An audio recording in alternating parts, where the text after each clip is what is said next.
11:47 a.m. Hi, baby. Baby, you have to listen to me carefully. I'm on a plane that's been hijacked. I'm on the plane. I'm calling from the plane. I want to tell you I love you. Please tell my children that I love them very much. And I'm so sorry, babe. I hope to be able to see your face again, baby. I love you. Bye. Jules, this is Ryan. Listen, on an airplane that's been hijacked, if things will go well, and it's not looking good, I just want you to know I absolutely love you. I want you to do good. So have a good time. Same to my parents and everybody. And I just totally love you, and I'll see you later. Bye, babe.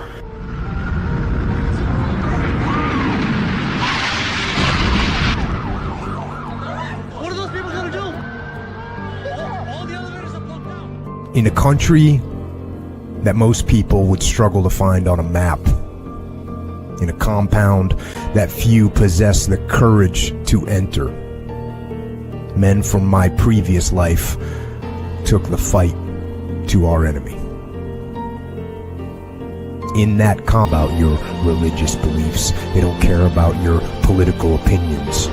They don't care if you sit on the left or the right, liberal or conservative, pacifist or warrior.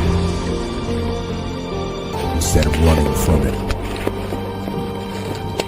I'm sorry you've never heard someone cry out for help or cried out for help yourself, relying on the courage of others to bring you home. I'm sorry you've never tasted the salt from your own tears as you stand at flag-draped coffins burying men you were humbled to call your friends. I don't wish those experiences on you. But I do wish you had them. Most will never understand the sacrifice required to keep evil men like those from that distant compound away from our doorstep. But it would not hurt you to try and understand. It would not hurt you to take a moment to respect the sacrifices that others make on your behalf, whether they share your opinions or not. It would not hurt you to take a moment to think of the relentless drain on family, friends, and loved ones that are left behind. Sometimes for weeks, sometimes for months, sometimes for years, sometimes forever. Ideas are not protected by words. Paper and ink may outline the foundation and principles of this nation, but it is blood, only blood, that protects it. In that dusty compound, a man you have never met gave everything he had so that you have the freedom to think, speak, and act however you choose. He went there for all of us, whether you loved or hated what he stood for. He went there to preserve the opportunity and privilege to believe, to be, and to become what we want. You have the choice every day as to which category you want to be in which direction you want to move. You have that choice because the best among us, the best we ever had to offer, fought and bled and died for it. Don't ever forget that. Good evening, ladies and gentlemen. Welcome to SITREP, back with Alpha again, who showed up early. Once again, I'm proud of you, man. I'm proud of you. Always early, baby. I got to tell you, man. I am proud of you. That's twice today. One day, twice. Well, actually, you were a little late today, but you texted me though, so that way in advance. You were late. I was early. Just there's a technical issue that really technical, showers and that kind of thing. Showers. No, I'm talking about usually I got another 2 or 3 minutes. Oh. like, what's going on here? I jump in, it's all live. I'm like, what? Yeah. Make up. We'll do it live. Fuck it. We'll do it. I can't believe I don't have that on my soundboard. I know, man. Come on. I swear I used to have it, and I feel like it's hidden in there, and there's just so many of them that I haven't seen it, because there's so many great clips I have in here. The Dade Fallon drunk on the Senate floor, that one was epic. But yeah, I don't have it. Oh, this one's great. This one's great. So I'm going to get some cheeks after this. No. That was on CNN, man. Here, this was the other one. Get some cheeks after this. Who the talent agent for this joint? Sorry. Did you know they were live? Yeah. They were asking him questions about Diddy, and Abby Phillips was asking him questions about Diddy, and he's like, I don't know nothing about Diddy. What are you asking me about Diddy? Who's the talent manager at this joint? And then he just pulls out his little thing, and he's like drinking this baby jar thing. Baby oil. Some of Diddy's baby oil. No. Yeah, it's freaking awesome. All right, guys. So we've got kind of a two-pronged show for you tonight. And if you watched Badlands Daily this morning, thank you, first and foremost. But Alpha and I kind of, we're kind of taken aback today because we found out yesterday there was a vote in Congress for a resolution to pass a constitutional amendment to require our government, and this, I'm just giving you guys an overview, to require our government to pass a balanced budget every year based on the average of the last 3 years plus population growth and inflation. So you get a little bit of a wiggle room there. However, there were a lot of stipulations that they had in the bill. For example, the interest on the debt, which is greater than the military's budget, did not apply. What was the other one that they could suspend it with 2/3 vote in each house? Yeah. Yep. Bonkers. Imagine, oh yeah, we're going to go ahead and suspend the constitutional amendment, and all we need is 2/3 of our legislators. That's so stupid. And then the good on that side was that in order to impose new taxes, it would have needed a 2/3 majority vote in order to do that. So they couldn't just like vote new taxes, make more revenue, and then expand the government as they keep going. You know what I mean? I'm tracking. So yeah, both of us were kind of blown away by that. And it's another common sense thing that you think the government would pass, but no. And that kind of you have to make sure your taxes and all that are balanced, and we're going to imprison you or fine you if you don't, as you volunteer in that system. That is a volunteer system. And in the private sector, if you don't balance your budget, you're eventually going to go out of business. But here we are, decade after decade of running a deficit. And how awesome would it be, Can, if we, like, let's just say me and you said, hey, let's go and let's try this gimmick in media. Let's go invest, $500,000 and get this going. And it doesn't work. And we just call it the government, like, hey, tried this. Didn't work out. It was a bad call. You bail us out. Yeah. How much you guys spend? $500,000. We got you. They would be like, no. As a matter of fact, is there any money in there that you owe us and stuff you lost? Like, they would never bail us out the way they bail out banks and each other. Nope. Imagine the thing is that they're using our money to bail them out. Yeah, I was gonna say, like, imagine like your neighbor comes over to you and is like, hey man, I'm really struggling in this economy. Is there any way that you could give me a monthly stipend so I could go out and buy groceries? And it's like, well, I'm $40,000 in debt, but I've got this money tree in my backyard, and I'll just go out and pick more. I'll put some more fertilizer on it, and I'll just pick more money from the money tree, and I'll give it to you. And do me a favor, whatever's left at the end, give it to me personally so I can put it in my pocket. And, we won't count that either for or against the debt. We'll just kind of count that as our own personal our personal wealth. Yeah, it's beyond retarded. It really is. And the fact, meanwhile, that money tree's not really your backyard. It's the neighbor behind you has a couple of branches that are coming over.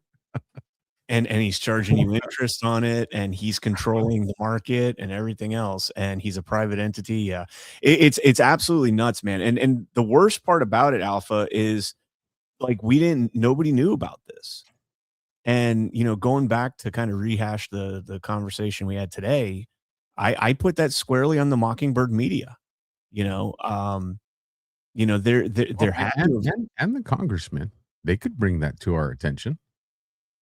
Well, what was funny is when we were covering the article today, I read that last quote because I thought it was an actual representative that was talking about the bill, and then I realized it wasn't. As I'm reading it, I realized it was like somebody with like an NGO, one of those government accountability NGOs that was like, oh, we really should have gotten this through.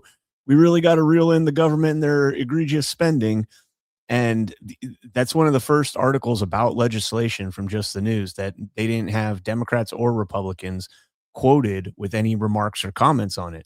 It's like they wanted this to be done as quietly as possible. So I don't know who, initiated the resolution, who brought it to the floor, or brought it to committee first and then to the floor. But whoever that was is a hero. I would laugh my ass off if it was Thomas Massie. I would laugh my freaking ass off. But whoever it was very much under the radar. Let me see. We do have to get the sponsor. If it would have said that, some of that money goes to the CCP, I'd probably believe it. I'd be like, yeah, it's probably Massey. I'm looking right now. Who proposed the balanced budget resolution that Congress voted on yesterday? All right. While we're getting that answer, let's go ahead and check out our friends over at Pet Club. Science proves that a healthy immune system is the body's first defense against the smallest of ailments to the most catastrophic. Coriolus versicolor is the most sought-after, all-natural supplement for both humans and pets to help boost the immune system. There are over 400 studies worldwide on its effectiveness in humans, including Sloan Kettering Cancer Center, MD Anderson Cancer Center, and now from the University of Pennsylvania School of Veterinary Medicine. Together, we can help reverse this terrible tide now plaguing your loved ones and give them the immune-boosting supplements that they need.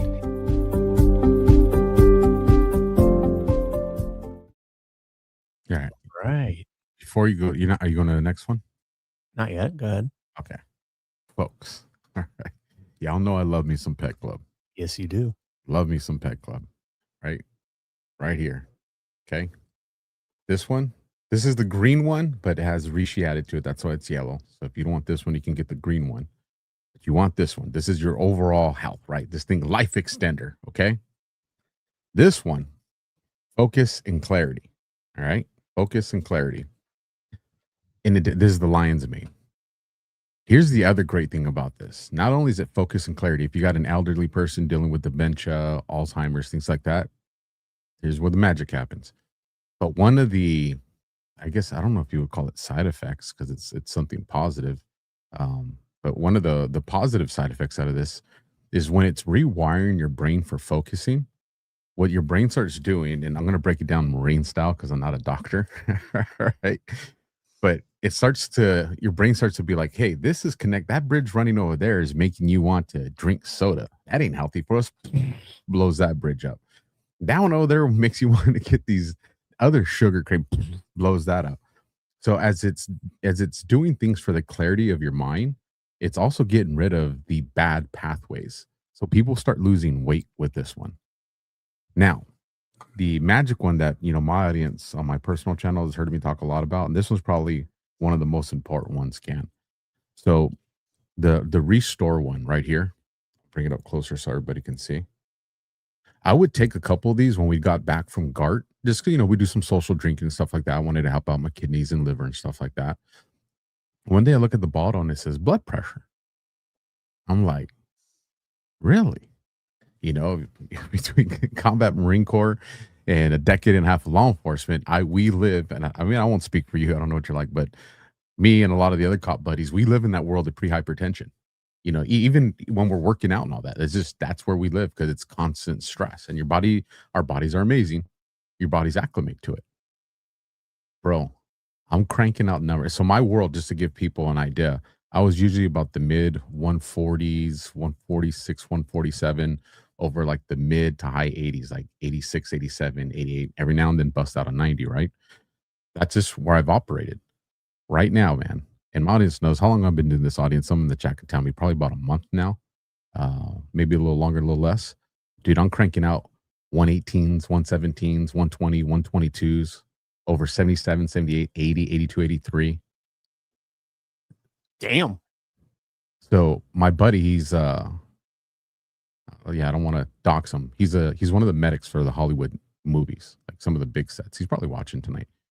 He hits me up and he's like, "What's the mushroom on that?" Right? So I give him the scientific name for it, and he's like, "Yeah, oh my gosh!" Right? And the reason I'm pumping up Pet Club like this is just because it's changed my life. You know what I mean? I think these bottles are, somebody can tell you in the chat, I think they're like $40 or $42, right? For one bottle month supply, depending on how much you take. Like, it's organic.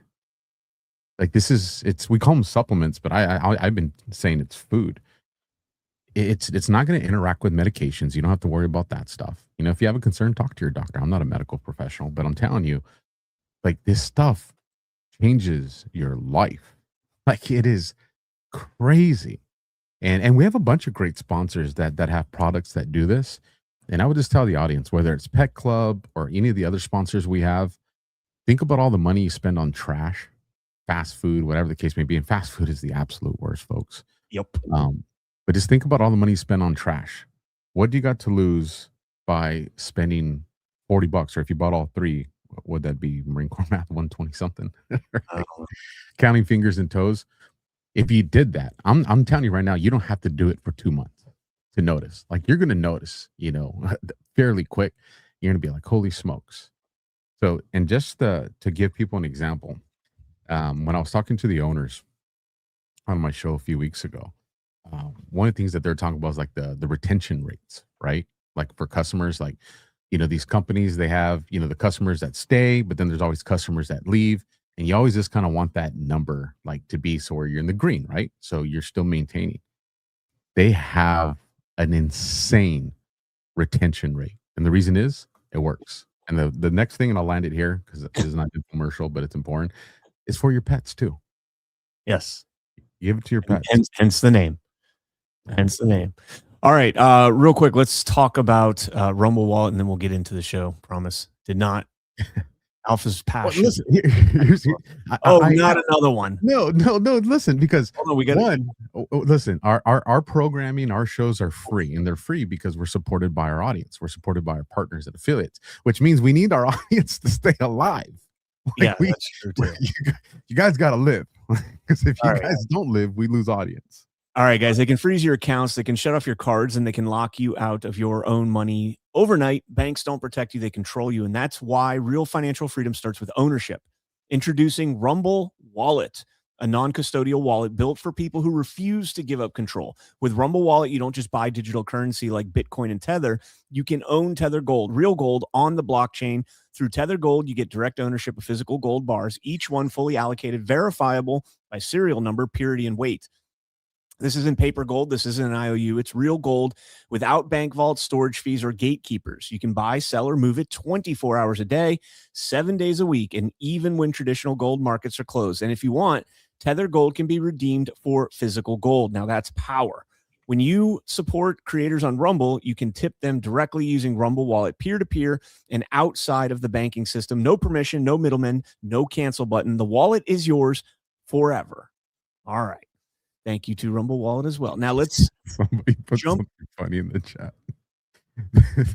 I lost who it said it, but it was something about like Taco Bell. Like Brian doesn't want to let go of Taco Bell. I don't eat it that much anymore. I haven't had it in a long time. So it was still excuse me. He starts dying as he talks about Taco Bell. All right, smash the thumbs up if you have not done so already. Let's get into it. We'll recap real quick. So, you know, when we were talking about the bill, right, and the bill, by the way, Andy Biggs, is the one that sponsored it. And he's a good one. I think he is a good one. The two co-sponsors were Andrew Clyde in Georgia and Josh Burkeen in Oklahoma. So Not two familiar with the other two, but big Zan. I know Andrew Clyde. I don't know Josh Burkeen or Bursheen maybe. But either way, Big's good dude. He does this a lot, the fiscal, responsibility stuff. And so when we start thinking about that, I think that this resolution, if people actually knew about it, if there was actually a campaign to get this information out to the people that this was going to be voted on, or rules, they suspended the rules in order to kill it. That we could have, I think there would have been more support behind this than the Save America Act. And hear me out. The reason for that is the Save America Act is still, kind of partisan. It's got bipartisan support, overwhelming bipartisan support, right? 83%. But when you tap into the conservatives, the Republicans, quote unquote Republicans, it's in the mid 90s, right? So which means that the deficiency in that 83% is coming from the Democrats. Now, when you look at something like a balanced budget, I think that that's something that both parties, regardless of, there's no political position on that where you can't get behind that bill. Now, of course, there'd be a propaganda campaign out there from the Chuck Schumers and AOCs of the world that, if we cut the budget, we're going to cut it from Medicare and Medicaid and healthcare, and all the poor people, are no longer going to get their free food, blah, blah, blah. But I think that would be rejected, and this would be something. So that brought us down the path. Fake people that are on Medicaid. Oh yeah, all those fake people. I mean, Trump said himself, he cleaned those up, and you could be very, very close to balancing the budget, dude, just by cleaning that up.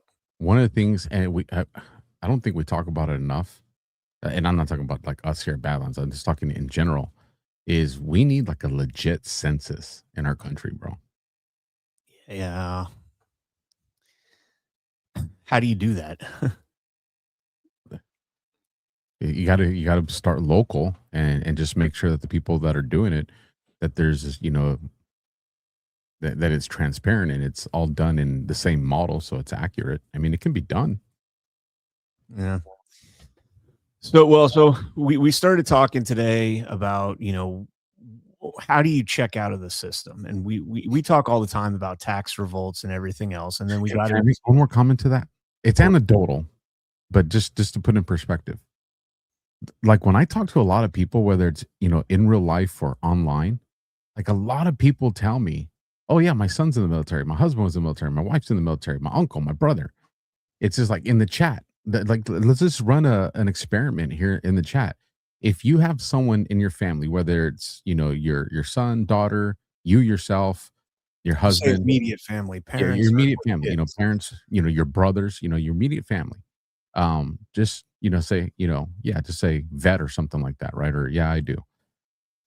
And what's crazy is when you look at the numbers of our military and the percentage of that, the ratio of that to our population, it doesn't reflect that perceived ratio of what we have when we talk to everybody. And here's the thing, man, I'm not just talking, well, yeah, we're always talking to Republicans. You know me, I'm in these virtual town halls with people that are liberals, people, that are not MAGA, and they have military in their family.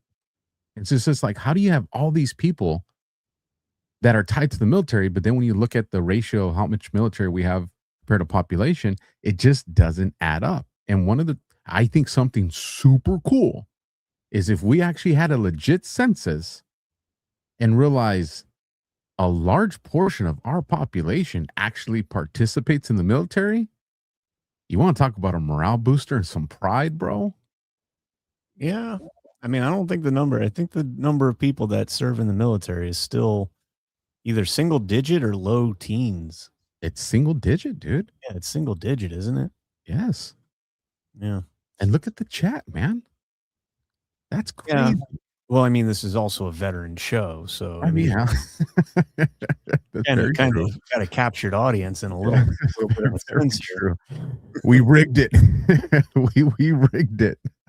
So let's pull this up because we were going over the long train of usurpations clause is what I call it, the usurpations clause, And, we read this today. We hold these truths to be self-evident. All men are created equal, endowed by their creator with certain unalienable rights. Among these, life, liberty, and pursuit of happiness. And that to secure these rights, governments are instituted among men, deriving their just powers from the consent of the governed. All right. And I'm going to highlight some of the key terms. The consent of the governed is a huge key term right there, right? That whenever any form of government becomes destructive to these ends. So it's becoming destructive to life, liberty, and the pursuit of happiness.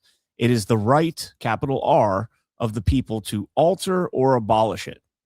We tried to alter it with this amendment. I think, again, it would have had general consensus, broad consensus from the people to pass a balanced budget. It's a common sense amendment, common sense, idea.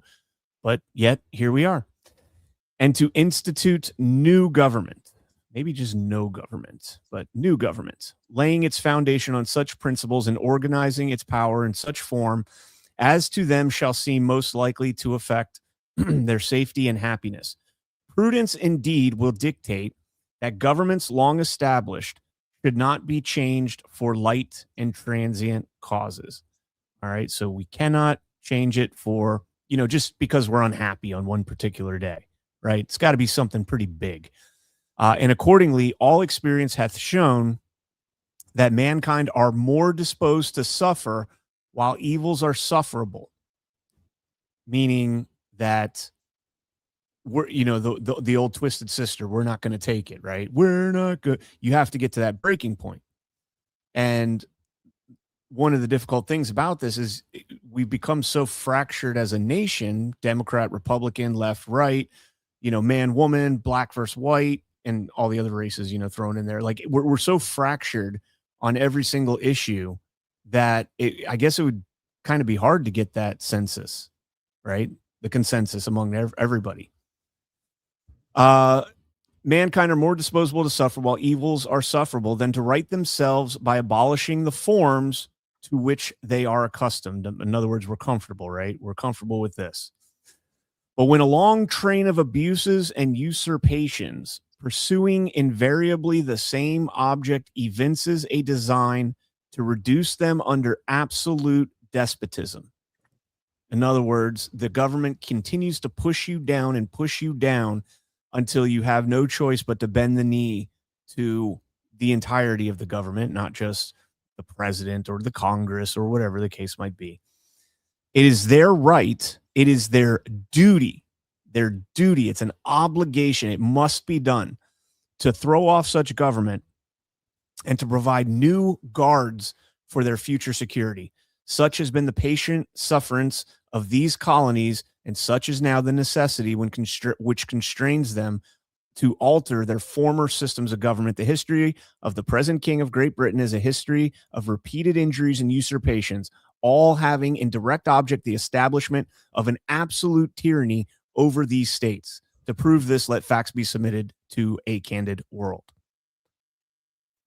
So Jefferson, when he writes that, invokes King George, right? He invokes the monarchy, the British monarchy.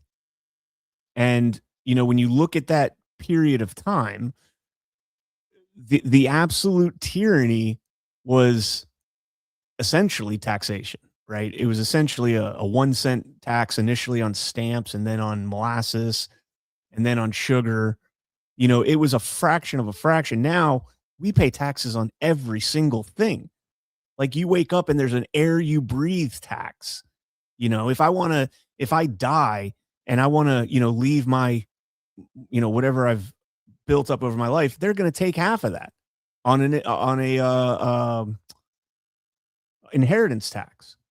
Yeah, we're fucking taxed to death, to absolute death. So you gotta wonder, what does it look like when the people finally say enough is enough and it's time to install a new form of government? I think it goes back to, they're all important. I hate to say one of the most important, but I think I at least want to highlight it. Can you bring it back up and go to the part disposed to suffer while evils are insufferable? Yeah, that one right there. I think that's the part that they perfected. I had looked this up. just to break it down into simpler terms, disposed to suffer while evils are insufferable. And people tend to put up with problems for a long time, as long as those problems are still bearable. So our government, right? They are constantly checking the temperature. How pissed are they? All right, we can push it a little bit more. We can push it a little more. Almost like that whole frog, the slow boil. Yep. Like they have perfected that part. Because think about it, like what you said, a penny tax or a 1% tax. What was it with the T? I think it was a penny, right? Was it 1%? 1 cent. Oh, yeah. 1 cent, not 1%. Yeah, this 1 penny. Yep. And our forefathers lost their fucking mind. Like, how do we get from that to they take about what's the average? I think 15% of our income. Yeah, I mean, your average person's probably somewhere in the low 20s. So well, let's just go. Let's just be conservative. We'll say 15, right? Mm-hmm. Now, if you're married, and they take 15% of your husband or your wife, they just took 30% of your family's income.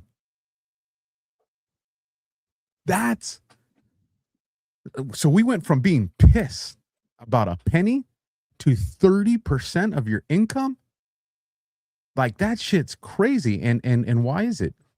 And it's just because they have created the atmosphere where it's just like, things are going to get better. It's the Republicans will fix it this time, and then the Democrats will fix it this time. And then, after both parties screw it up and we see it's an establishment, then one comes in and says, I'm going against the establishment. We're like, yeah, they're going to fix it. And then we realize it's just a rebranded establishment. I think the reason we are where we are is because Americans want other Americans, and I speak in, it says generalized, and I get how that comes off, but I think Americans want someone else to be the martyr for them. Everybody's pissed, and nobody likes it, but nobody wants to be the guy or gal that's going to stand up and lose their freedom for 15 to 20 years. Right. And even if that's the case, it gets suppressed right away. And, the narrative spins begin. And that guy was a crazy right-wing lunatic or a left-wing lunatic. And, we are living in that Orwellian state, whether we know it or not, where, the media controls us. And we have, what was it called? Not the Ministry of, well, it is technically the Ministry of Truth, where they can brand us. And, when you look at so I was playing around this afternoon with the machine and, talking to it about people are making fun of my math. You get what I'm trying to say, folks. Right? You get what I'm trying to say. I said Marine Corps math. Man. Listen, Brian was supposed to save me. This dude right here is the math genius. All right. He was supposed to save me on the math. Sorry. But you get the point I make. I get it. You gotta add both incomes together. When you add both incomes together, but you get what I'm saying. Well, that in and of itself is another one of the usurpations that we've taken, is that we were never designed to be a system where husband and wife were both working, right? We were supposed to be, and historically we have been. It's only, since the feminist movement, the women's rights movement, that, women joined the workforce in full force. I mean, there's always been cases, the few. It was the rare when a woman had to, go to work 9 to 5, not just here and there. They were the ones that stayed, the homemakers, right? They took care of the home, they took care of the kids, that kind of thing. It wasn't until, probably what was it, like the 50s, the 60s, maybe, where that started to rise up, and you could say a lot of it had to do with, dude, if people want to know what happened to us, go watch that interview with Yuri Bezmenov when he's talking about ideological subversion. And then all of a sudden, the glass ceiling for women and everything down the line will make sense. You destroy the nuclear family. The key to the United States was the nuclear family. Yes. And they destroyed it. They destroyed it with consumerism. And I love those charts. You see them all the time, the charts of how the average cost of a home rose compared to the wages, right? And you see it's running pretty parallel until about the 50s and 60s, and then it starts to go up. The homes start rising well faster, way faster, way disproportionate to the income. The income's not going up nearly as much. We're talking orders of magnitude that the cost of a home is going up to the point where, it might have been, your average home might have been 5 years salary. Now, Well, to that point, Ken, like, well, maybe 3 years. I'm sure you've thought about it, because, man, I thought about it a lot. I'm like, how the hell did a single, or not a single man, but a man all by himself for his family, pay the house, pay the car, take the family on vacation, send the kids to college, one income? And we're not talking about the CEOs and the VPs, like an average Joe. Salesman. Yeah, salesman. Like an average Joe. Yeah. It's like, what like, what the fuck happened? Like, what happened? Consumerism. We all, we got televisions, and they could advertise to us on televisions, and they could show us the greatest and latest every single day. They were rolling out innovations constantly. I mean, we really did this to ourselves. As a society. I'm not talking about at the individual level. As a society, we did this to ourselves with, the innovation. And a lot of it has to do with, and I'm saying globalism, not in the scary World Economic Forum globalism, although it does have a lot to do with that. But I'm saying it more in the term of like, we cross-pollination of ideas, right? It was no longer just American made, American built, American assembled, all that stuff. We started being able to take little bits and pieces from China or from England and Europe, and being able to take their technology and directly implement it with our technology and expand our technology. And eventually we ended up, from the rotary phone to the landline, the one that you had the cord that could go all the way around the house, to the portable phone, and eventually to the cell phone. And now the cell phone's a computer that you have to get a new one every 2 years. Because if you don't get a new one every 2 years, you're outdated, you're not keeping up with the Joneses, and the batteries don't fucking last. And so I swear that's by design, bro. Yes, it is. It's absolutely by design. I bet you if someone out there figures out how to jailbreak that, these batteries can last a long ass time. Of course. But I guarantee when the phones do our updates, that there's something that's put in there that has to do with our freaking batteries, man.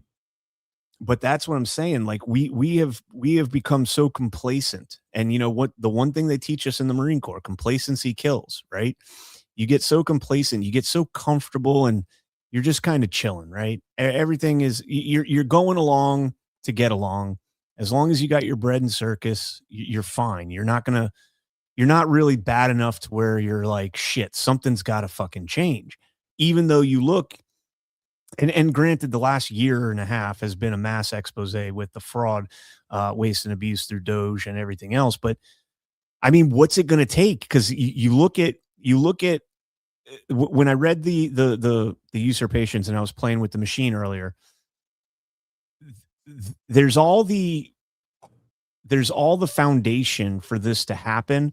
However, it's always partisan, right? Like we go back to the Joe Biden administration, and we were the ones that were up in arms about everything, right? The persecution, the prosecutions, the lawfare, the push for green energy, the fraud that was going on with the Green New scam and all the other shit, the Inflation Reduction Act, and all of that stuff that we were watching go on, and we're screaming about it. But the left is so brainwashed that they're like, oh, this is fine. And now here we are in the Trump administration, and we're happy, that Trump is the one doing this, and he's doing great things. He's exposing great things with the Minneapolis fraud, the California fraud, and all this other stuff. Make America healthy again.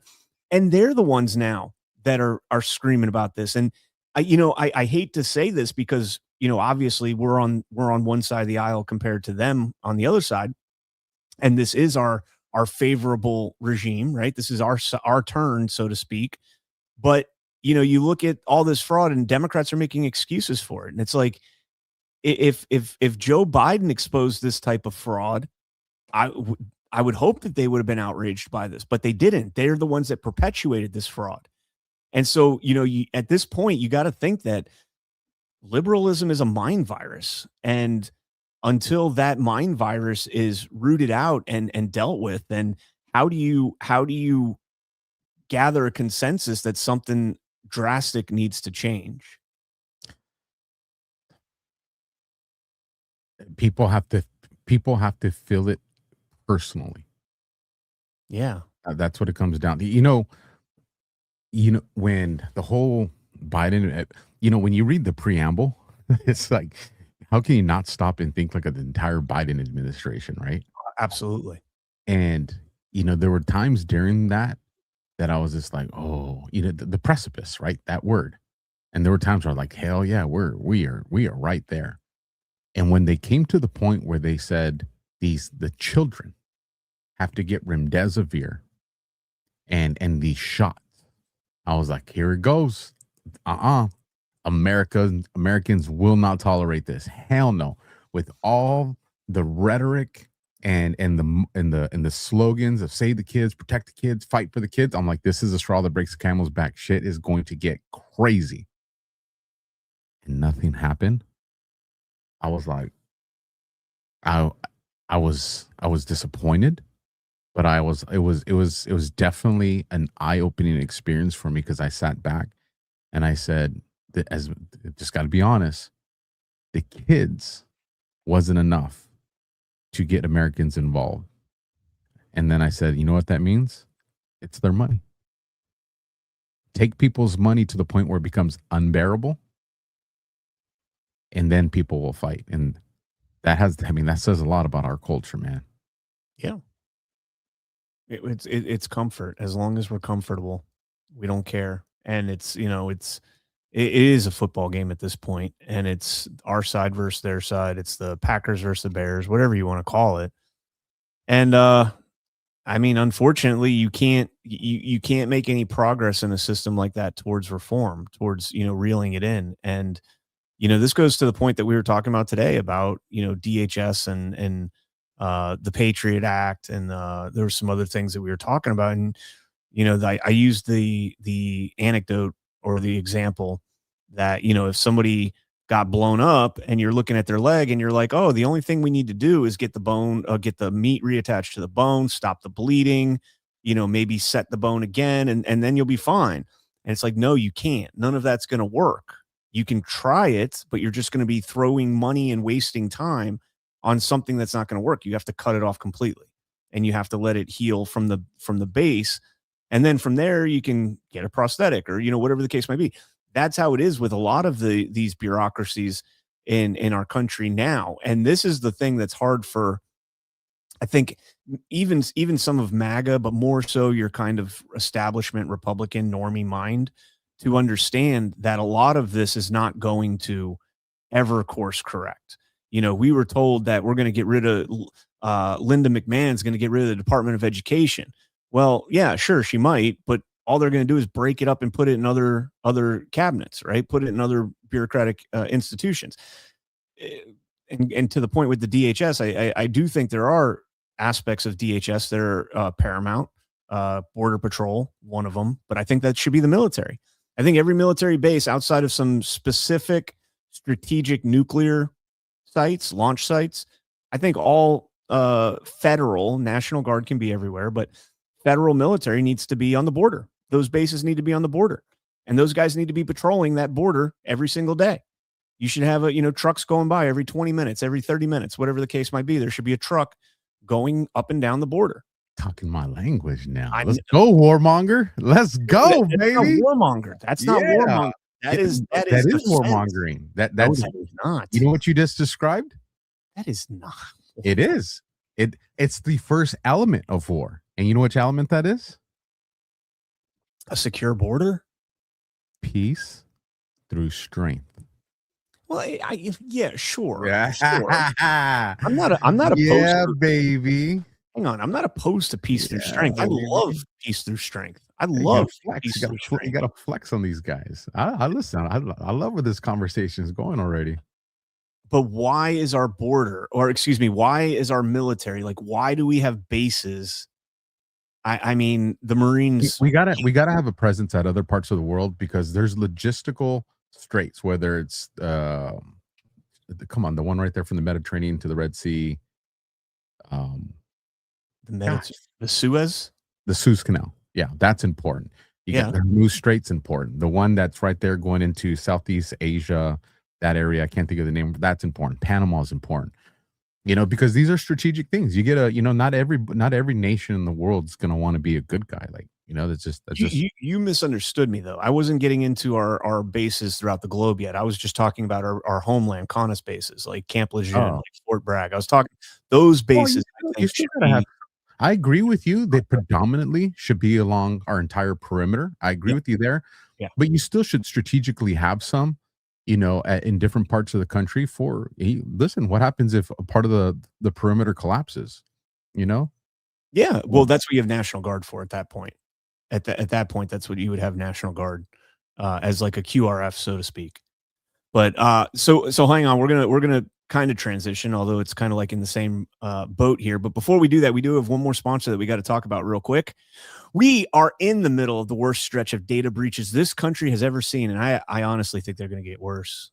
That's one thing they got over there in Iran. They are tech junkies over there. So we're in one of the worst stretch of data breaches this country's ever seen, and it's hitting right in the middle of tax season. In just the last 90 days, a government contractor that handles Medicaid and benefits for 46 states got hacked. 25 million Americans had their Social Security numbers and medical records stolen. The Texas Attorney General called it the largest breach in American history.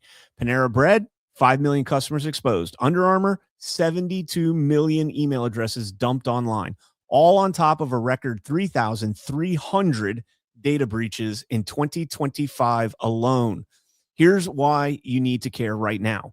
Criminals are using the stolen data to file tax returns in your name and to take your refund. The IRS flagged 2 million returns for identity fraud last year. And if it happens to you, the average wait to get it resolved, almost 2 years. And it's not just the breaches. Right now, data brokers and people search sites are publishing your name, your home address, your phone number, and even your family members' names, all searchable by anyone online. Scammers don't need to hack you. They just look you up.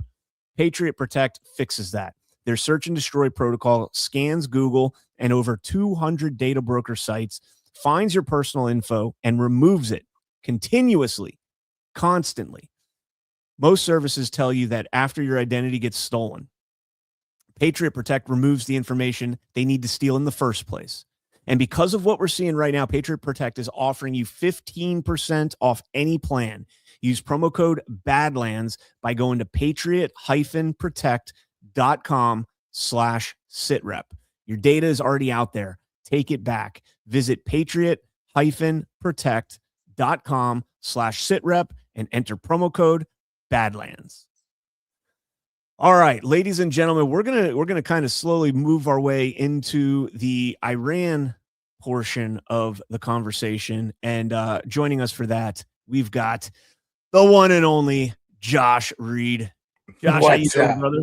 What's up, gentlemen? How are we doing tonight? We got the Navy guy in here, so well, it is what it is. Well, you know what? Not just Navy guy, but hey. Hey, my ass rides in Navy equipment, so that's right. That's right. Well, if you want an understanding on the strategy and the tactical operation of war, you go to the Navy guy. If you want to send somebody to execute the strategic and tactical execution of war, you send the Marine. He's saying he's the brains, we're the brawn.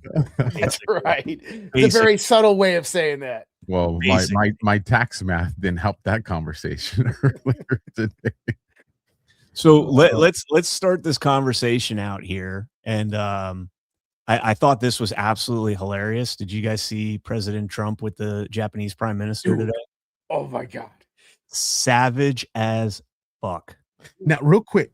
We didn't tell. Go ahead. What?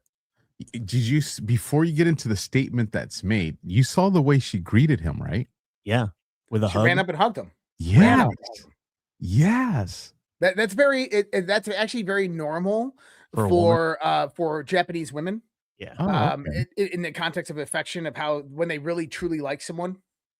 Oh, I figured she was probably gonna like bow or something, because I know she likes him, she respects him. Like, But the way she it's a hugged him, huge sign of respect and appreciation. yeah, the way she hugged him, I was like, nah, like that's love. Like that was legit right there. Like you can't fake that. He's getting some Asian punani on the side. I'm not going there. Watch out, Melania. Kubuku, not going there. All right, so here we go. We went in very hard, and we didn't tell anybody about it because we wanted surprise. Who knows better about surprise than Japan? Okay, why didn't you tell me about Pearl Harbor? Okay, right? You know, he's asking me. No, you believe in surprise, I think much more so than us. And we had to surprise him, and we did. I think he because found of it that much more surprise, we funnier knocked than out they the did. first 2 days, we probably knocked out 50% of. All right. She was. You see her eyes like. You heard the people in the back. They're like, "Ooh." Yeah. Listen, make fucking comedy great again, baby. Like That's that why was he's the GOAT, man. That's why he's Dude, the GOAT. he went Andrew Dice Clay on that media group right there. That was savage. That's the definition of savagery. Yeah. It is. It is absolutely. Good, Josh. Well, so today was actually a really, really good day. So, did anybody listen to the Bibi Netanyahu's fourth modulated AI video that he put out today? No, but are those rumors out there now? I'm tracking on the other. Oh yeah, they're saying that his hand is moving, and guess what? They are. You want to know why? And this is interesting. I was writing this post before I came out here. I'm like, I'll just tell this to everybody on SITREP. People claiming that Netanyahu is dead are the ones that can't recognize a Mossad psyop and are being trolled by them. All right. So what you're seeing right now is that whether it's Netanyahu's office or the Mossad, they are trolling people with this. They are doing it on purpose. They're modulating certain parts of the video to show AI modulation, some type of artifact in there, and they're laughing about it because people can't recognize it. And so it's just the way the dark, morbid humor of how the Mossad bin Shin, the Shin Ben all work. Okay. But Netanyahu is alive and well. Josh, it's very similar to, all right, and I my take, at least listening to you kind of provide this, it's kind of very similar to Trump on Monday comes out and says, we won the war, we've destroyed them. And then on Tuesday morning, you know, that they need to surrender and this war will be over. It's like, well, bro, you just told us it was over yesterday. And now we're going at it again. Well, you know, so from Donald Trump's perspective, he came out today and said that if we wanted to, this war could be over in 2 seconds. We have weapons of war that could end this very, very fast, except we're being very judicial in the matter. And this brings in a lot of what we've actually seen transpire within Iran over the course of the last few weeks. Now, number one is anybody in the audience name the number of civilian politicians that have been targeted by Israel or the United States? Civilian, not many. 0. Yeah, you're talking and for those that don't know, when you talk about Iran, you've got Pezeshkian, who is the civilian president. He answers to the Ayatollah, but he's completely separate from the IRGC, and all the ministries, the cabinets, so to speak, would fall under him. So the foreign minister, the interior minister, those are the civilian governments in Iran. Correct. And they have 3 branches of government, and above that 3 branches of government sits the clergy, the mullahs, the Ayatollah, and Ayatollah above everybody else, and the IRGC and one counterpoint. And everything that's being targeted is the theocratic government and the IRGC.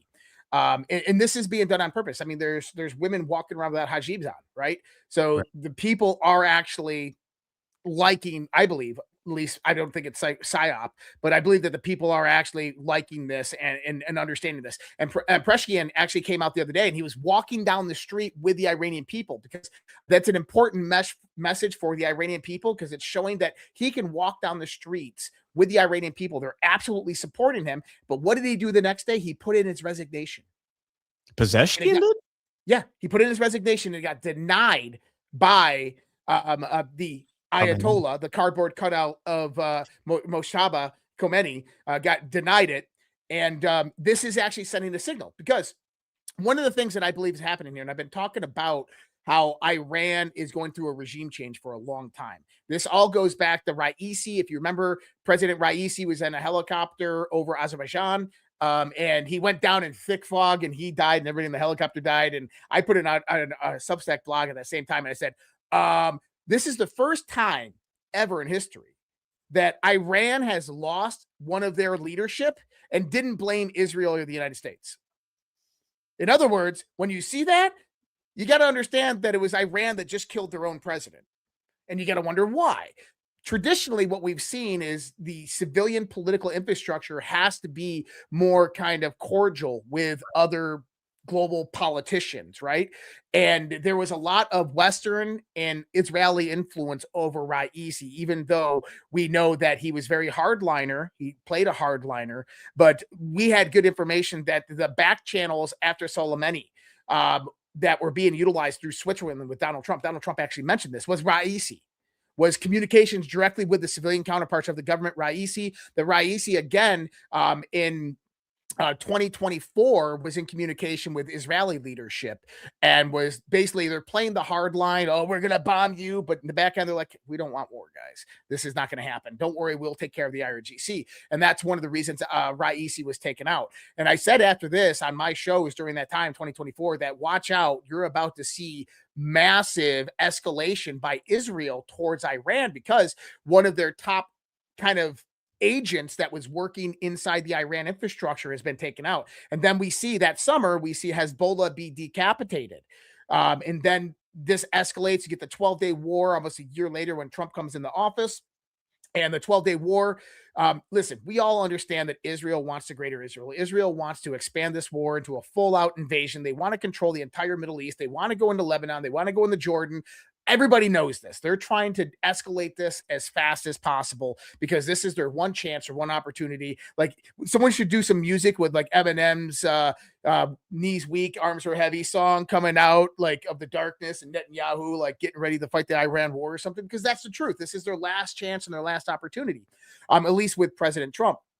And so now we're at that final conclusion to all of this. And Israel has stated globally, hey, look, it's the ballistic missile production, it's the refined uranium, and their nuclear production facilities.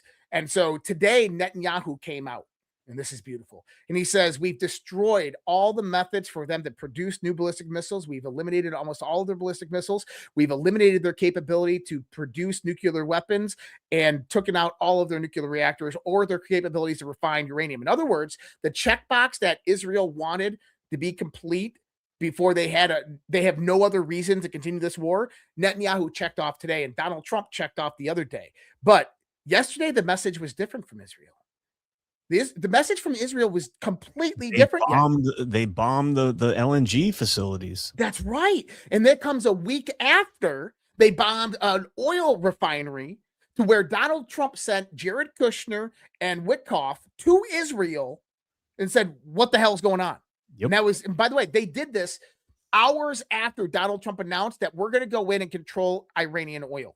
And then Israel goes and bombs that facility. And then Donald Trump comes out and says that we're going to go in and take Karg Island, which is the major oil production facility area where the pipelines actually go and get loaded up. And then what does Israel do? They go bomb the Sands oil field, or the gas field. And so Ask Alpha, I've been saying this, and I said that I put it on my X account yesterday. I said, so I talked to a friend yesterday in DC, and he kind of told me that from what they got is that Trump was livid after this happened. Trump was pissed in the White House, screaming at people, and basically came out and said that watch what happens next. And that's when we get this message from Trump last night in capital letters: no more attacks will be made by Israel. Not only did he do that, he came out and said that we will defend Qatar. Yep. Now, if anybody knows the relationship between Israel and Qatar, that's not necessarily a good relationship. When Donald Trump comes out there and says, we're going to defend Qatar, and Israel will not do that again. And then all of a sudden, Bibi comes out today and he's like, we've checked off all of our objectives. He says this war will be done sooner than you can ever imagine. In other words, I think that that's a clear indicative proof that Israel doesn't control Donald Trump, that Donald Trump controls Israel. that Well, Donald hang on. Trump just put his foot down with this shit. So let's go back to the beginning, because I hadn't heard the Netanyahu thing. I saw the AI tech stuff about that, but I think that's interesting for one reason, and I've talked about this before. When you go back to the 12-day war, who was the first person that came out and announced that the nuclear capabilities had been destroyed? Netanyahu. It wasn't Trump. It wasn't Trump. Bibi came out first and said it.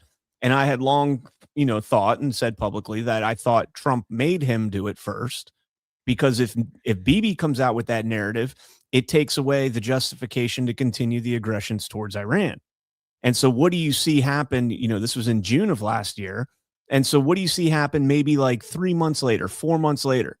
You see a pivot from Netanyahu to, well, it's not necessarily the nuclear weapons. They can get those at any time.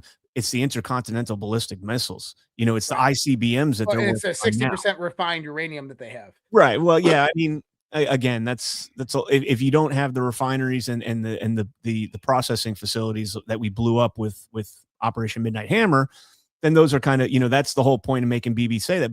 But they still push this narrative that, well, they moved the goalpost, right? They made a new boogeyman.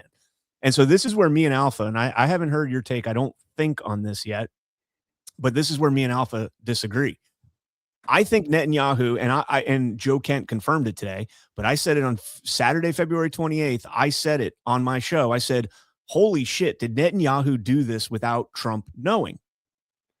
And you're talking about the initial strike. Oh, the initial strikes. Yes, the initial strikes, February 28th. No. I think, okay.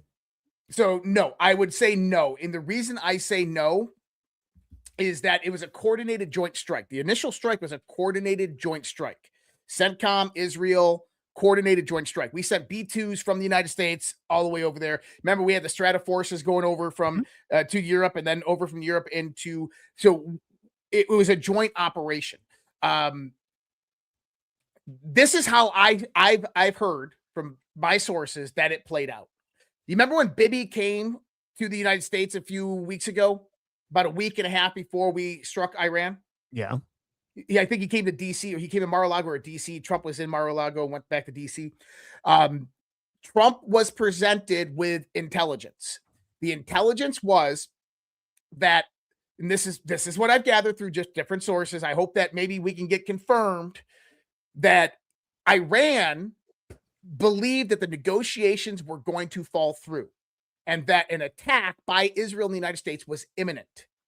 And so they were wargaming preemptive strikes on U.S. assets and military bases and on Israel. And that's what was presented from Bibi to Trump. And Bibi says, we got to strike now. And Trump said, no, I'm going to have my team review this. We're going to validate this intelligence. And that's when you hear about Vance, Rubio, Dan Kane, all coming together and forming this very, very tight-knit group of through this planning session, that they only had the access to the intel. And they went out there and apparently validated the truth in this information. And I believe that was validated through Witkoff and Kushner in Switzerland, in Geneva, through the negotiations with the foreign ministers. Well, I'm going to push back on that, because I covered this Saturday morning when I was trying to put everything together, and I covered so Witkoff and Kushner meet with the Omanis. They meet with Foreign Minister Aragchi, and they met with, there was an IEPA official representative there. He was the kind of the moderator. Omani was the moderator essentially. He was kind of the oversight guy, and everybody that came out of that meeting before the attack, everybody that came out of that meeting said, we got a long way to go, but we made a lot of progress. We made a lot of progress. The IEPA guy, the International Energy, the Atomic Energy, whatever guy, the nuclear energy guy for the UN, came out and said that they were on the brink of a deal for 1.5% uranium, enriched uranium, and that, this looked like it was going to be a deal. And that was on Thursday. On Monday, they had another meeting scheduled for Vienna, same time frame, and that's when the attack occurred. And so you go back and look at Witkoff, when Witkoff went on Hannity after the attack, and the tune completely changed. And I think that was in response to it. And so when Rubio comes out and says, and Alpha pushes back on this, but whatever. When Rubio comes out and says, well, you know, we knew that Israel was going to take action and we knew that threat would be imminent. I'm not saying that Israel just, you know, went off all on their own. I'm saying it was a Leroy Jenkins. And if you know if you know the context of Leroy Jenkins, they were planning their strategy. They were getting everything together. They were checking their logistics, getting all their ducks in a row. You know, and in the game, that's, you know, a matter of 10 minutes. But in war, in military strategy, that could be several days before you get everything in position. So, Brian, you're right. You're absolutely right. Okay, everything that you're saying right now is 100% correct, and that's one part that I made. I left out. When Bibi Netanyahu came to DC, he said, "We are going in." Okay, and Trump bought time to confirm the intelligence. But that was the thing: is Israel, the Senate had already approved all of this. Israel was already going in, and when Rubio says that Israel was already going to go in, and we knew that if they went in, then we would be struck and we'd lose a lot more American lives. So we went and did it 100%. But the conversation that I'm talking about happened where they went in and Bibi came out with the intelligence and Trump's like, you need to stop. And I think what happened, actually, the difference is that they were confirming the intelligence. And this is speculation off of what I know. Is they were confirming the intelligence, and then Israel came forth with new intelligence of that meeting where the top 40 leaders were going to be at Khomeini's compound. And then that's why that timeline was pushed up, and they did it, a joint strike at that point in time. Yeah, but didn't that occur like 3 days later? No, the joint strike was the first strike, the initial strike. No. When all the leaders were together? Yeah, that was the first strike. Okay, I thought that was I thought they all got together. That was the opening salvo. And I think when he came, he says we got intel that made us move it up a few days, and I think it was like 3 or 4 or 5 days, something like that it got pushed up. Yeah, I mean, so and again, it still shows that planning, because you don't just go and create the flea flicker that they did in that operation. That takes a lot of planning. And so I think when Bibi came, they had this conversation. They're already game planning out how it was going to look if the intelligence came out to be legitimate. I believe that intelligence came from the civilian government. I do too. And if you actually, so one of the interesting things that Dan Kane said right after the operation began is he says that our U.S. military has actually been performing exercises on this exact operation secretly for over 2 years. It started during the Biden administration. Which I think is important because your B-2s don't just get up and start flying over targets, right? That they have various different training missions to ensure mission success. But yeah, I think that what Joe Kent is saying is not necessarily wrong. And maybe this is where Alpha and I disagree, right? Is that I don't believe what Joe Kent is saying is necessarily wrong. Because Joe Kent, if you listen to Tucker's question, the original question where he's like, was there active intelligence correlating that Iran was going to preemptively strike the United States of America? And Joe Kent comes out and says, no. Well, that's the key. Joe Kent would have known that. Joe Kent was not within that small critical team of Dan Kane, Rubio, Vance. He wasn't in, from what I heard, he had his security clearance already pulled by this time. This was all that intelligence was basically the last month and a half. So Joe Kent wouldn't have known that. So he wasn't lying, but he also was kind of like, he should have said, well, I wouldn't know because I wasn't in those conversations, is probably the best response that he should have said. Well, he still wouldn't have been given that information on like the military combat level. The information he's going to be given because it's compartmentalized for a reason. The intel that Kent would have got would have been the expected fallout from something like that, but they wouldn't have been giving him that information of, hey, there's a nuclear threat and all that. He would not have that information. Well, he is counterterrorism. There's a high probability that he would have been on that meeting. Not on that one. Not for the war scenario. Because you got to remember, if it's in response to an imminent threat, he would be in on that meeting. Let me break it down like this. When I ran operations, because remember, I get it. I'm at the local level. We mirror each other. It's just they're much grander in size. When I'm running an operation, especially an undercover operation. The patrol guys don't know about these things. And it has to do with a lot of operational security. Not all cops are good. But if we know that we're going to be doing something in a certain area that's going to generate some backlash or maybe a shooting, I'll come to briefing and I'll let the patrol guys know, hey, y'all might have just want to focus some efforts in this area because, we're probably expecting some action here in the next few days. So make sure you guys have a presence. They don't know what's going to cause it. Right. I'm just giving them the intel that they need in order so they don't get caught off guard. And that's the same thing with with Kent. He's not going to get the information of a imminent nuclear threat that's taking place in the Middle East. To Brian's defense, he would, I think, under normal circumstances, because you can expect fallout, sleeper cells, all different types of radicalism that would come about. From what I've gathered with this operation is they left everybody in the dark. They didn't tell anybody. And it was basically, there was an NSC working group. There was Vance, Kane, their select groups that they had. It was completely compartmentalized because they were worried about leaks. And also on the Joe Kent side there's potential that he was a leaker and under investigation prior to this, and that they didn't want to give him information because of that. So I don't buy into any of that. I know everybody's saying that he wasn't in these briefings. The only public claim that we have from somebody that would have knowledge of this was Speaker Johnson said clearly he wasn't in on these briefings, clearly because he didn't know this. He doesn't say firsthand he was not there. He's making a kind of a sarcastic remark like he would have known. I'll play the clip. I have it. No, the only other reporting on that is an unconfirmed or an anonymous source to Fox News that Joe Kent was not in on these briefings. Joe Kent basically said it himself on the Tucker interview. I didn't hear it on the Tucker interview. Well, that's the thing, is he never said he was in on any briefings. He never said, I was in on the briefings and no intel was given. He never once said that. He said that would be implied, though. He was never asked, because at the point, I'm assuming that when he and Tucker did the interview, it wasn't out there that Joe Kent has not been in on these briefings.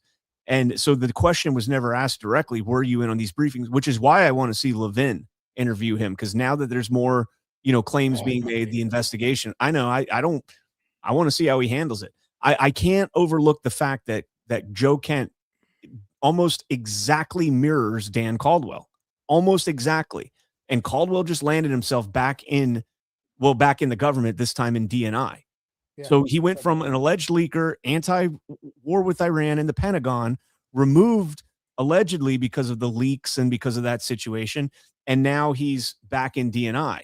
And then as soon as Joe Kent is removed and he comes out there and goes on Tucker, just like Caldwell did, same formula.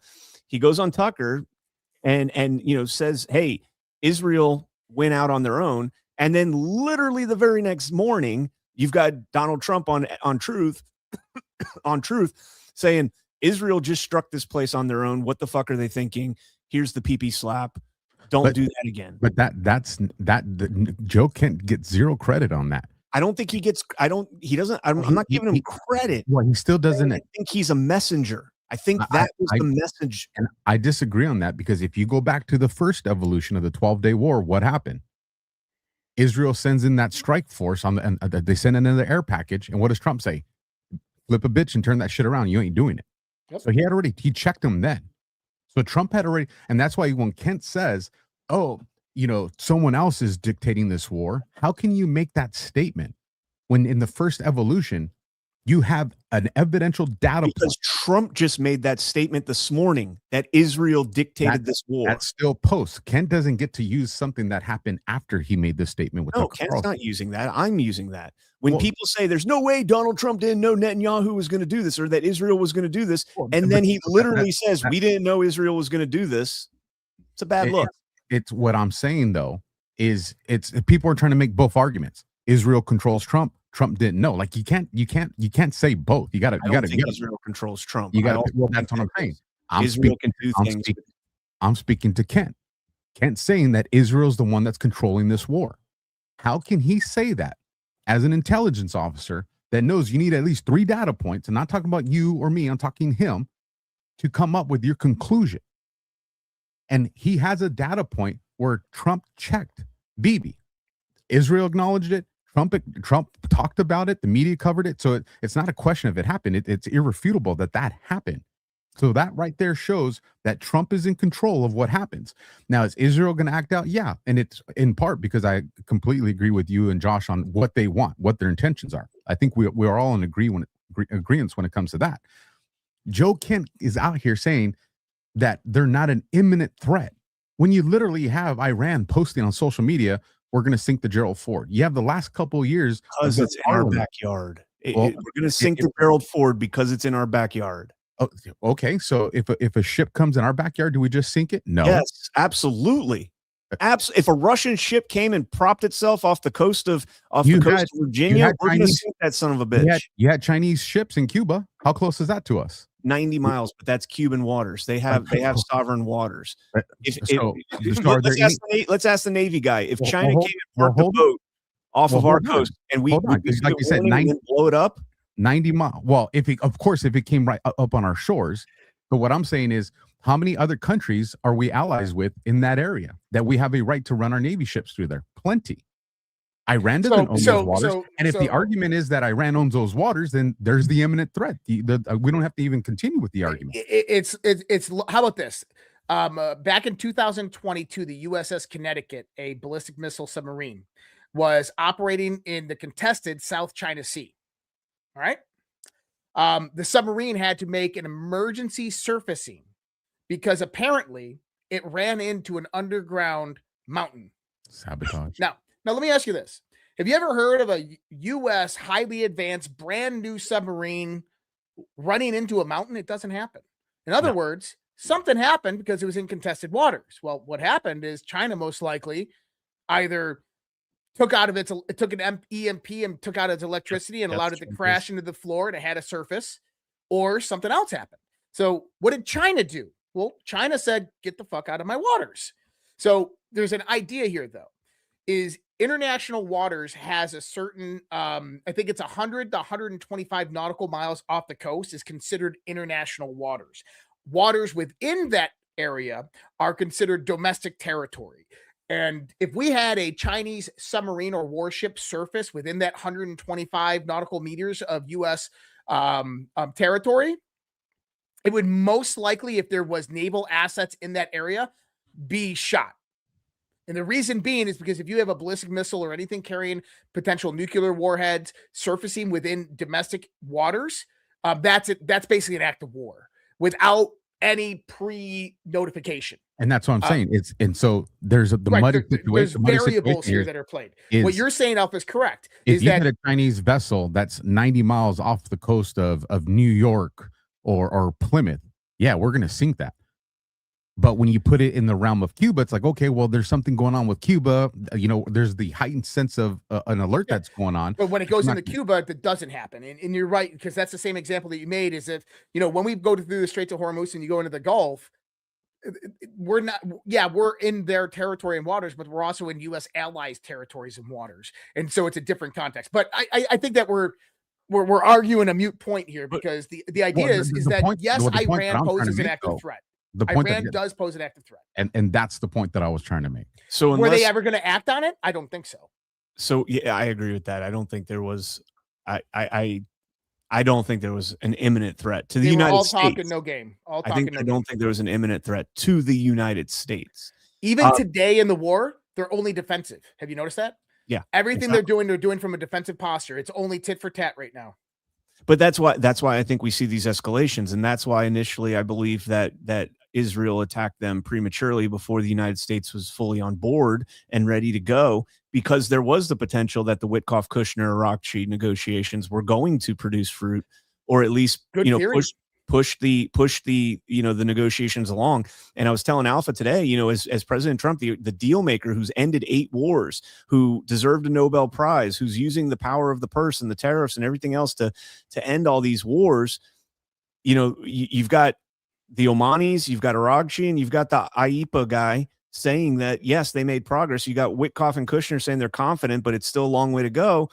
And what does that do? That pushes the Greater Israel Project, that pushes the timeline on that way ahead.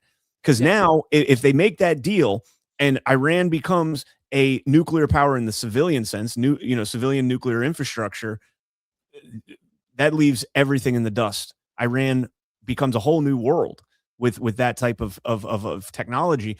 And so I think it forced their hand. And I think when President Trump came out and said, hey, this war's over, we won, they just need to surrender. What do? You push them a little bit further. You bomb the world's largest natural gas field, which also is a joint operation between Iran and Qatar. So you've got Qatar that's getting hit by this too, or being affected by this too. And granted, that LNG, I mean, it has no effect on the United States. It has huge implications for Europe. Huge implications for Europe. It's got huge implications for Iran. It's also got implications for Qatar and China. And I do agree with you on that, Alpha, that this is a massive blow to China broadly. The attacks on Iran. But yeah, I'll land that there. Yeah, and listen, Brian, I mean, I agree with everything you said, that this is it's in the realm of possibility. Now, do I think that it's a possibility that that Israel did the initial opening salvo by themselves and then claimed that the U.S. was involved? That's hard, because if that truly was the case, and this is the one thing that I think we tend to kind of deviate from when we're thinking about this. We see Trump and Bibi, and we see kind of that, but what you don't see is the thousands of men and women behind CENTCOM, the thousands of people in the Pentagon, Dan Kane. You don't see U.S. intelligence channels. You don't see everybody who would have known that. The thousands and thousands of people who would have known that, hey, Israel just struck Iran, and now they're saying that the U.S. did it. This isn't true because we had no missions going out that night. That these people would be like Joe Kent and be like, dude, Israel did it. So that's my problem, is there's not enough people that actually are substantiating that whole premise. And so when I look at it like that, is we would have more whistleblowers coming forth siding with Joe Kent. And maybe there is. Maybe because Joe Kent came out, we're going to see 10 people from, maybe a person from the NSC or a person from the NSA and someone from the Pentagon say, yeah, look, I was there the night and we had no operations through CENTCOM and Israel did this all on their own. And if that came out, guess what? It's bye-bye Israel, because now you're starting to lose the evangelists, and that's save Israel for last. And it goes back to what you're saying, is like you said that you think Joe Kent is actually working for the good guys. And I would say that I agree with that in context. I think that there is an operation underway, and I think that certain people, social influencers, and these other people that have large media personalities, are being used to bring to light Israel's influence over the United States of America, over President Trump. Not saying that Israel can go out there and have President Trump start a whole freaking war, because I don't think that they have that power over him. But I do think that they have massive influence over Congress and Senate and parts of the intelligence infrastructure, and even in the executive branch. And I think that that's very, very dangerous for our country. And I think that needs to be brought to the surface and into the sunlight, so the sunlight can absolutely eviscerate it. I want to make a response real quick. Just real quick. Josh, I'm not saying that the initial salvo was only Israel. And that's why I used the Leroy Jenkins, because when Leroy Jenkins runs in, everybody else is like, oh, fuck, and they run in. So right. I am saying that we were involved in that, but I'm saying that we were only involved because exactly, they forced our hand. And I was like, and we were like, oh, because if Israel hits and it's not the complete package, right? It's not the entirety of the plan, Iran responds, and the response would be detrimental if we didn't, take out all the strategic assets. Here's what I'll say before you guys carry on that conversation. I want to reply to a comment, because I see this comment a lot. Susie Platinum, shout out to Susie. She says, Alpha, love you, but you're trying too hard to make Trump omnipotent. He is fallible and not omnipotent. Say it again. Omnipotent. There you go. He is fallible and non-perfect person. I just can't get on board with the Christ-like application. First of all, 100% agree. There's only one Christ. But to the part of I'm trying to make the argument, no, a lot of people are trying to make the argument that he's making mistakes. So let's zoom out and just capitalize on a few things. We've lost, I think, a total of 8 or 9 service members is what that number's up to. And the loss of one, I'm a vet just like these guys, is hard to swallow. Trump has went in and captured Maduro. Trump has went in, captured the Panama Canal. Trump has put the chokehold on China regarding this energy crisis. He's gone in and taken out the nuclear facilities in that first round of Iran. He's obliterated the entire IRGC. He's done this in probably most people would argue the most volatile part of the world. He's doing this with a government that's against him. He's doing this with the globalist entity that is against all of us. He's doing this with all these things at play, and he's only lost less than 10 service members. That is about as close as you get to perfect for a president as you can get. Because he's also doing this. He's also doing this with Israel. We know Israel wants an endless war. We know they want the greater expansion. This is not a question of whether you want to call it combat operations or war. Trump knew this war is inevitable. He's controlling the outcome. And that's the part that everybody's missing. Everybody thinks that if Bibi's taken out and he's arrested, that's a good thing. The guys lined up that would replace him are far more warmongering than Bibi. You want to talk about them just going in there? It's a radical left. 100%. You want to talk about them just going in there pushing the red button? They're doing it. You got to cut them off completely. What you're seeing here is Trump controlling a situation that is working at the benefit not just America but the entire region. And if you 100%, dude. And if you look at the relationships that he built before all this happened in the Middle East, you knew it was coming. Me and you talked about this a few days ago, Josh. I think it was me and you, or it might have been me and Ghost, or both. Of we're going to see Trump start to back off a little bit, and then Tucker and all these people are going to try to call it a loss as you see the other Middle East powers step in to start taking control. Guess what they just announced? I think it was today or yesterday. The Saudi prince came out and said, "Hey, they all signed a letter. I forget what they called the letter. I'll find it because I saved it in the bookmarks. Yeah, they're denouncing Iran's actions, and they're telling Iran, hey, you better stop the shit that you're doing because we're going to fuck around and find out. Yeah, because we're going to get involved. Exactly what we were talking about a week ago or something like that. Yep. And so you are spot on correct. So I just want to tell people this is not about trying to make Trump Christ-like. Listen, I think that's retarded. I'm sorry. I have one Christ that I believe in. This is about understanding that everything is stacked against Trump. And look at how successful he's been. The only reason he can be that successful is by being ahead of everybody, knowing that the moves they're making are the moves that he's actually positioned them to make. Yeah. And you are spot on correct on that, Alpha. And that's what we talk about in DEF CON and all of these other shows. And Brian, and maybe this will kind of, maybe we can track back to what we were talking about on that initial strike. I'm pretty sure they used the GBU 20 or the GBU 28s, right? The bunker busters. Mm-hmm. Israel doesn't have those. So the thought is if Israel preemptively went in there and bombed Iran and forced the U.S.'s hand, the U.S. could have just said that, well, we're not bringing in bunker busters. And they would have missed their shot and their opportunity. They could have withheld the ordinance and Israel would have missed their opportunity and wouldn't have been able to force anything.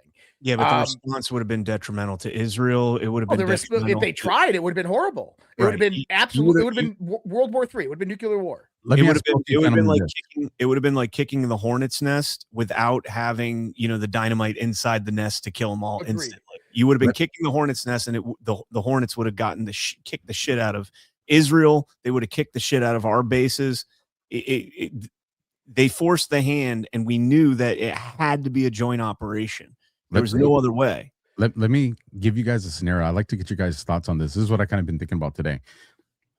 So Israel, through I-24 and some of their other news apparatuses that they have out there, have now been pushing on social media. What's that? They're controlled media. Oh yeah, no, I agree with you. Yeah, well, this is not a narrative. This is just information that they've put out. They've come out and put out that they have this technology, and I've heard Josh talk about it before, but they have this technology that does these scans of the grounds, revealing all the deep underground military bases, right? Well, they didn't just have it yesterday. So they've had this technology for a while. So when we went in that first salvo, right, the 12-day one, and we took out those nuclear facilities, well, they knew this other super deep one, right? The one that's under, like what they say, 223 meters of granite. They knew that exists. They have it mapped out, but we never went to attack that one. And so I started asking myself, why wouldn't we have attacked that one in the natural salvo or in the first salvo? And I started thinking, oh, well, again, remember those Chinese bombers came in.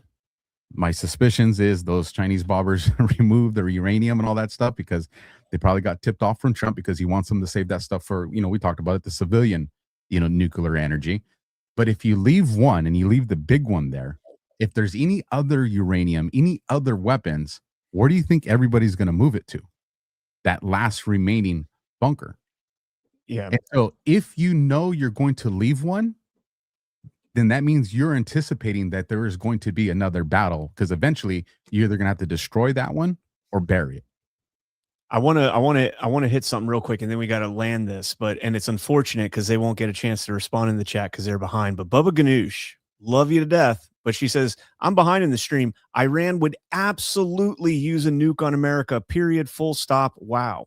No, they would not. No, they would not a chance in hell. That is one of the biggest fear mongers. So Iran at full, the highest estimate of what they could create in terms of nuclear weapons would be about, I think it was at 11 a year. I think is what I read. They maybe be able to create 11 a year. We've got over 3,500. Russia has more than that. China's on the low end. I think they're still under 1,000. But China think has a first strike policy. So if you use a nuclear weapon, China will condemn that. Doesn't matter if you're their closest ally. I think what they probably meant is if they could, they would. They just don't have the ability to. Well, even if they had the ability, they would not. I would say that they would not. I don't think they would.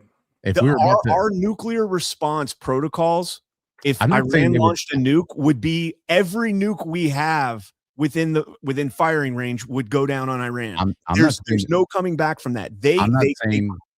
I'm not saying they'd be successful. I'm saying if they could, and they got to the point where, like, for instance, the IRGC that we just wiped out, if they knew that they were just going to be wiped out like that, and the only way that they can save their lives is to launch a nuke at the people they hate, hell yeah, they're going to do it. So let me kind of bring this out there. And we've talked about this a lot of different times, and I know we got to finalize this. Iran has had the opportunity in the last 20 years to have a nuke multiple different times through Barack Obama, through China, through Russia, and they've declined every time and continued doing their nuclear program, only refining uranium to 60%. A lot of the people in the Iran nuke program, the people in the IRGC control over all of their nuclear facilities. These are very, very devout and religious men, but not like radicalized type of men. These are very, very well-educated, very westernized types of people who are very peaceful. And so my thoughts are that at no time in the last 20 years has Iran ever considered actually doing a nuclear weapon, that the fatwa that Ali Khamenei put in place was actually real and legitimate, and they respected it. And the whole psyop behind Iran using nuclear weapons comes from Israel. Yep. If you go back last year during the 12-day war, you remember the video that came out of Iran launching into New York and Miami and Mar-a-Lago and Netanyahu? Yep. That was fear-mongering. That was psychological warfare. That was Israeli Mossad control of that. Now, would Iran ever launch one in the New York City? Yeah, but it wouldn't be Iran who did it. It would be Israel because they want their holy war. So my thoughts are that, number one, the one point that Joe Kent said that Iran was not a threat, that Iran was not going to attack us. If everything was peaceful in the Middle East, if there was no Israel making, threats and Iran coming back and making threats, if that wasn't happening, if Iran or Israel wasn't continuously going into Lebanon and trying to invade Lebanon and all of the destabilization, Iran wouldn't give a shit about very much. There would be a lot of peace. And I think that Iran is not a threat to the United States of America. And Iran even said, we do not want war with the United States of America. We don't want war at all. And if you look at the 12-day war, if you look at the current war, every military action that Iran has taken has been reactionary. It has been defensive and reactionary. What does that tell me? That we've gotten a line of bullshit from Israel, from even Western military, the U.S. military. It's a lot of freaking propaganda that has fed our minds this illusion, just like during the Cold War, that Russia's going to nuke you and all. It was all. So the Cold War mentality is what has happened here with the Iran mentality. Yep. And if people don't know what I'm talking about, go to any boomer right now and mention Russia, and they're going to tell you the Russians are the worst people in the world, and they're communists and all of this, and they're really, really bad. You cannot get that out of their mindset. And the reason is because the perpetuated psychological warfare on the American people by their own government during the Cold War to keep the bombs being built and the nuclear weapons being built by the defense military industrial complex. And it's no different with what's going on in Israel and Iran right now. And Iran, I'll say it, Iran is not a peaceful nation. During Iraq and Afghanistan, when they saw their territories being invaded, they rose up rebel, fundamental radical Islamic groups. They supported and funded through the Quds forces and Soleimani massive amounts of IED production facilities and camps, and distributed that throughout all of the various different rebel groups that they funded, and they killed thousands of American soldiers. 100%. I'm not saying that they didn't, because they absolutely did. But you also have to look at the geopolitical situation. You have to look at why they were doing that, why they were trying to stop U.S. progression in those areas, Afghanistan and Iraq. Yes, it's horrible. American soldiers and sailors and airmen died. But if we were never there, that would have never have happened. So here's where I'll push back on the Iran part real quick. Is when we look at the conflicts with the title Iran, there's that argument. But I think what we do is we neglect to mention the proxies. And if you look under Biden's administration, I talked about this with Brian this morning, you have over 387 missile attacks on American civilian and military vessels. Iran controls that proxy. Now, granted, you go deeper into that conversation, intelligence agencies are part of that. You go even deeper into that, leads you to, Israel and the crown. I get it. But just because these intelligence agencies and Mossad might be involved in that doesn't negate the fact that you have extremists that are tied to this that absolutely would. For instance, Iran has terrorists in our country. Agreed. That is an imminent threat to our country. So does China. So does Russia. And I agree. I 100% So does Canada. agree. So does UK. I agree. But when you look at the ones that were documented by our BP coming into our country, Hezbollah Unit 910, trained directly by the IRG or by the Revolutionary Guard. Yep. And then as well as the Chinese ones that came in, those are real threats that exist in our country. And I think it's when we say that, well, Iran doesn't pose a threat. I think unless we paint that complete picture to people, they don't understand that Iran poses a threat to the United States. You're changing the goalposts here. How? A nuclear threat.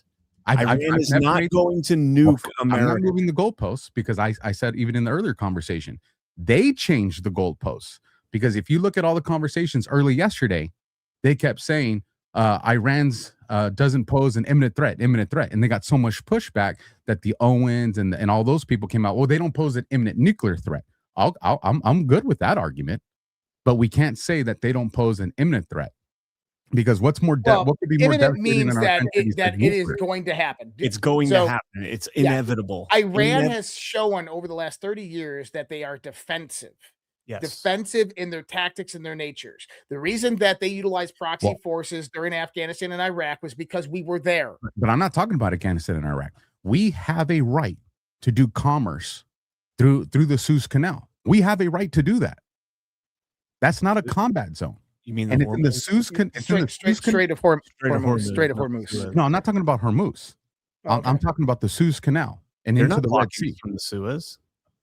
I'm getting there. What I'm saying is you go from the Suez Canal into the Red Sea, and this is where you get to Yemen with the Houthis. The Houthis are a proxy of Iran, and the Houthis were attacking our ships because why did they say? Well, you're not stopping Israel from doing what they're doing. Don't give a shit what Israel's doing. You can't attack American vessels because you're pissed off about what another country's doing. And Iran is the one that provided them those weapons. Iran's the one that provided them those trainings. Houthis are the IRGC. The proxy argument. The proxy argument drives me crazy because we have more proxies throughout the globe than anybody else. Not even close. Well, and let me kind of explain this. I'm not an expert on Middle Eastern geopolitics or how this operates, but one of the things I do know is that the Houthis are Shia, And yes, they have affiliations. So the Houthis aren't just like one group of, thousands of men. You have factions, and these are tribal factions. And there's hundreds and hundreds of them. And some have allegiance to the IRGC. Some are trained and funded by the IRGC, but not all of them. And so saying that the Houthis are, I would separate that, because the politics of these systems, it's just because the Houthis attack doesn't mean that was perpetuated by Iran. It's kind of... Yes, I understand what you're saying, but the one thing that they've acknowledged is even the ones that are not pro-Iran, the funding that are coming into the Houthis is still that money that comes from Iran is still shared through the entire Houthis organization. Well, Houthis money's coming from Qatar too, and I agree with that. And that money's coming through Proxy through Israel. So, and I agree with that. That's what I'm saying. That's what I'm saying. If you keep going deep down, I don't disagree that those. And then where's the Iranian money coming from? It's coming from MI6 in the UK. And I don't disagree with any of that. But what I'm saying is, if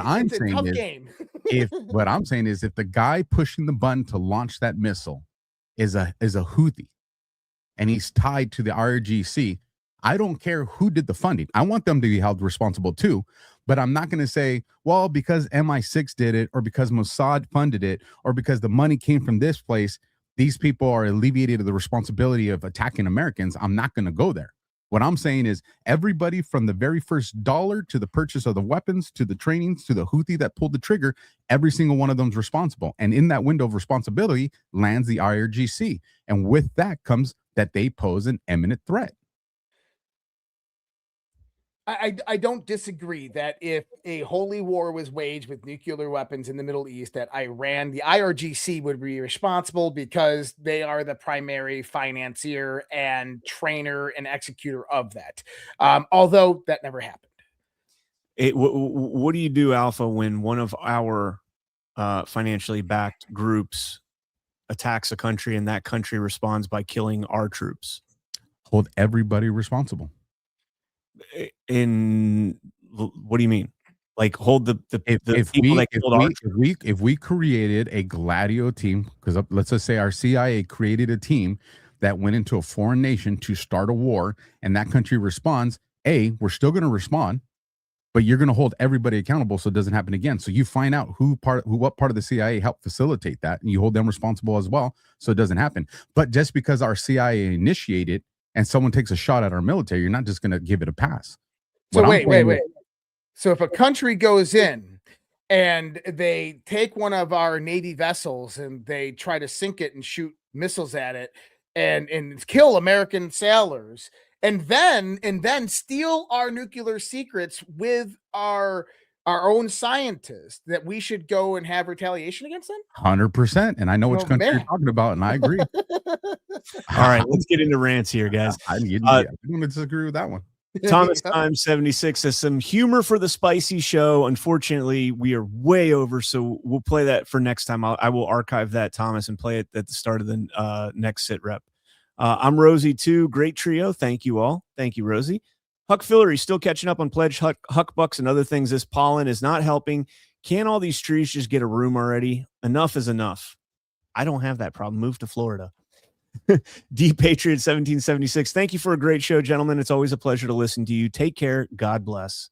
Thank you guys all so much for your rants. Hit that thumbs up on the way out. Josh, thanks for jumping on with us. Appreciate it. We'll have to get you back again here very soon to continue this conversation, because I'm sure there's going to be no shortage of topics here to talk about with this. I love it. Yeah, I enjoyed having the Josh in this military conversation. Yeah. We don't do that a whole lot in the other shows that we do. So that was fun. So insider baseball, I texted Josh today and I was like, look, we've been trying to get you on for like 3 weeks. And I don't think Alpha's texting you because he knows that you would more likely align with me on this. And so he's telling me that Josh is busy. And so I'm taking this on my own and I'm reaching out to you. First of all, what I said is we do it during the time he does his show, which is a true statement. I had to end my show early tonight to get you on. Well, I'll try and give you a little more notice next time if you can jump on, maybe start yours early or whatever the case might be. Yeah. But appreciate you, man, as always. And thank you guys all so much for tuning in. We got to get out of here and stay tuned. Rug Pull's coming up. Rug Pull's already started. We'll raid you guys over there. Thank you guys all so much, and God bless. Get you some of that beard oil. Now that I'm alone at the close-up. Do you see how awesome my beard looks right now? I use the beard oil every single day, first thing. Comes out feeling all silky smooth. I take the dropper and I manually apply the oil To every directly hair. to my mustache. Nice and, oh man, I love it. And then I do drops all throughout the hair, and then I just rub it all in. And then I top it off with the tallow stick on the face. But I feel like I have to grow a beard just to try this beard oil. It sounds Do it, Jay. amazing.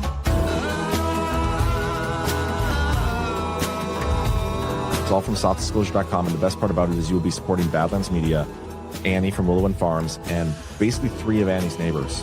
So that's 5 total American companies that you'd be supporting with one purchase. I have been using the Soft Disclosure scentless beard oil every day after the shower.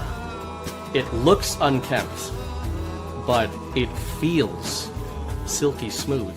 I want to look a little wild and unapproachable, but for the woman I trust, she'll be like, oh, it's actually kind of soft. He is approachable after all. Otherwise, stay away. And Soft Disclosure will help you too with that if that's the very specific vibe you're going for. That is very specific, yes. You guys are supporting American businesses when you do that. It's absolutely incredible, and you get a great, great product.